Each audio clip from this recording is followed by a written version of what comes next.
राधे राधे. सर्वांना नमस्कार. बृहन्मुंबई महानगरपालिकेच्या निवडणुकीसाठी 15 जानेवारी रोजी सर्वांनी मतदान करा, सर्व मतदारांनी मतदान करावं असे मी आवाहन करण्यासाठी आज आलो आहे. वॉर्ड क्रमांक 51मधून सर्वच उमेदवार आहेत, त्यांना माझ्या हार्दिक शुभेच्छा आहेत. तत्पूर्वी मी एवढंच सांगेन की वॉर्ड क्रमांक 51मध्ये काय काय विकास झालेला आहे आणि काय विकास झालेला नाही आहे हे मला वाटतं सर्वसामान्य जनतेला माहिती आहे. कोणते प्रॉब्लेम सॉल्व्ह झाले आणि कोणते आजपर्यंत नाही झाले हेही सर्वांना माहिती आहे. मी फक्त एवढंच सांगेन की ज्या उमेदवारांना 50,000 रुपये आणि दारूच्या बाटल्या द्याव्याशा वाटत आहेत आणि मतदारांना प्रलोभन द्यावंसं वाटतं आहे आणि जो प्रयत्न चालू आहे हा एक केविलवाणा प्रयत्न मी असा म्हणेन, पण जे मतदार आहेत त्यांनाच त्यांची किंमत पण कळली पाहिजे. 50,000 रुपये 10 जणांच्या टीमला दिले, बरोबर आहे. 8 वर्षांनी मतदान होत आहे. 365 दिवसाचा 1 वर्ष गुणिले 8 2920 दिवस. आता 50,000 रुपये भागिले 2920 म्हणजे 17 रुपये तुम्ही घेताय 10 जणात वाटून. म्हणजे तुमची अवकात 1 रुपये 70 पैशाची आहे का, हा माझा प्रश्न आहे.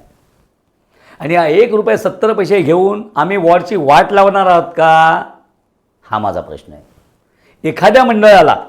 एखाद्या मंडळाला नियमित 50,000 रुपये वर्गणी दिली असेल, 8 वर्षात 4 लाख रुपये होतात.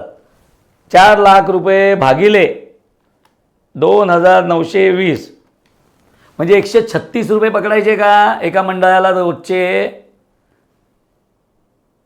ही मंडळाची अवकात आहे का.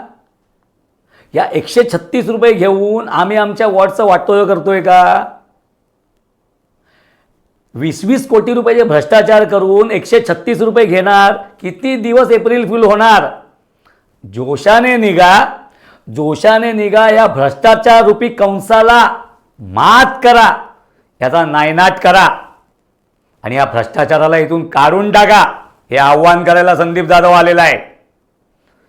आणि मी तुम्हाला विनंती करतो की कोणालाच घाबरायची गरज नाही आहे. मतदान हा तुमचा अधिकार आहे. तुम्ही मतदान करत आहात, तुम्ही आज द्यायला चाललायत, आज तुमचा अधिकार तुम्ही मिळवायला चाललाय. तर मतदान करताना विचार करा की आपण आपल्या घराची चावी कोण्या एका चोराच्या हातात देत नाही आहोत ना. 25 वर्षामध्ये काय काय झालं हे सगळ्यांना ज्ञात आहे. त्यामुळे सावधान. आणि बाटल्यांना, पाकिटांना असे तुम्ही अशा किंवा विविध प्रलोभनांना तुम्ही अशा जायात जाऊ नका. सावधान व्हा, सतर्क नागरिक व्हा आणि आपलं मतदान योग्य उमेदवाराला करा. राधे राधे.